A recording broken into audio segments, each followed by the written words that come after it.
What's up, sons? It's Blind Rod with Son of Attack once again, and you finally pulled the trigger and bought that new shiny gaming rig and put it together yourself, and maybe you even overpaid like $50 on the GPU and still got a good deal considering today's prices. But you want to make that $50 up, and you are going to go ahead and do that super controversial thing that all gamers hate. You're going to start mining cryptocurrency.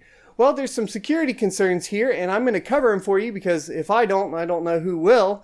And they are in relation to, in particular, Windows 10 that you need to keep in mind. The short answer here is install Linux. The long answer will come after this intro. Welcome back. So I just completed building a new gaming rig. This one in particular features the ASRock Z370 SLI AC. There you go. Well, I don't have the AC version. I just have the SLI version, but I think you can only get the AC version anymore at this point. Other than that, we have the i3 8350K that we have delidded, and you can also check that video out up here in the corner. We have 16 gigabytes of Kingston Savage DDR4. It's only clocked at 2400 megahertz, which is now, in my opinion, considered slow, but RAM is so expensive, there's no way I was going to go out and get 2666 or above, especially for an Intel CPU. The power supply is the Corsair CX750M. The storage is the Toshiba RD400 NVMe with a 1TB Seagate Constellation for scratch files and extra game files, etc. The important part here, because we are mining cryptocurrency, is going to be the EVGA GTX 1070 for the Win Edition. All of the parts will be in the description below. Now, I do have Windows 10 installed on this system, but what's the problem with mining on Windows 10? Well, it's pretty simple actually. Because of recent events and everything that's going on in the industry, pretty much we have people internal IT and external IT that are trying to get access to people's systems and mine on them. This has resulted in all of the antivirus programs and software considering anything that has to do with cryptocurrency malicious. So any of the miners and the wallets, etc., most of them are considered malicious. What does that mean for you? Well, if you're on Windows 10, any kind of antivirus you have on there is going to request you to pretty much bypass it to download the mining software. If you're not quite tech savvy enough and you're not going to go through all of the files and make sure everything's okay, and even if you do, you probably might miss something, then you could be downloading something else malicious other than the miner. And there's really no way for you to tell at this point because you have no antivirus installed.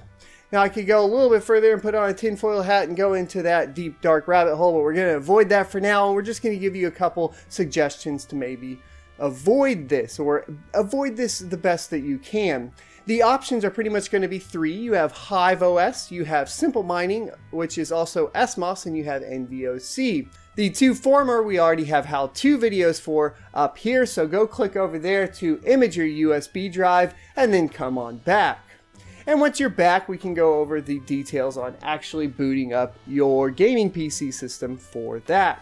Now, a couple things to keep in mind is if you have Vega, you're going to have to use Simple Mining OS. We cover that in the videos. And if you want to spend less money and you have less than 3 rigs that you want to put this on, Hive OS is going to be the cheapest option. Unless you're running NVIDIA OC and you want to do as many rigs as you want and you have all NVIDIA cards, then yeah, NVOC is going to be an option there. So moving on from there, what do you do now? You've built your image and you've gotten it ready. You've either with Hive OS, you've put the rig ID in and you've logged in, or in Simple Mining, you've opened up the config file and you've put your registration email in and you're ready to boot. So it's going to be pretty simple. Here I'm going to show you guys if I wanted to game right now, and I'm mining currently right now, all I would have to do is pretty much unplug the USB stick and hit my reset switch. At this point, it won't have the USB drive that the mining software is installed on, and it'll reboot. At this point, I should be able to get into Windows and start playing video games for my nightly fun, etc. Now, so we've completed that, and I want to go ahead and hop back in and start mining before I go to bed. Hopefully I didn't get too drunk or drink too much coffee and too hyper and too shaky to reset my PC. and get this going at the end of the night, but I'm going to hit the reset button. And you can do F11 in most cases to get your boot menu up. Fast boot's enabled on this one, so it doesn't quite work for me, so I'm doing delete. And then I'm just going to select the SanDisk USB stick that we just plugged in. I'll leave a link, Amazon affiliate link down in the description below. It's like $7 or $8 for a USB 3.0 16 gigabyte. Go into advanced mode, and I'm just going to save changes and exit. It's a lot simpler if you can hit F11, but like I said, problematic in this case. And it'll boot back into the Mining OS, aka Ubuntu distribution here, a obviously modified version of it, and it'll start mining for me again. I don't pretty much have to do anything at this point. I can go to bed and wake up in the morning, go to work, and come back home, and then reboot back into Windows. Now there are still some security concerns here, because even though you are not technically in Windows at this point, you need to keep in mind that Ubuntu can read all of the files on your Windows installation and pretty much any device that's connected to it. So if somebody did get in to your Ubuntu Live CD while you're gone at work, etc., they're going to be able to find your files. This is just something I want to mention, and this is why most of the time I keep all of my miners pretty much away from anything that I have on day-to-day use, and that's what I recommend, but this is going to be the safest way.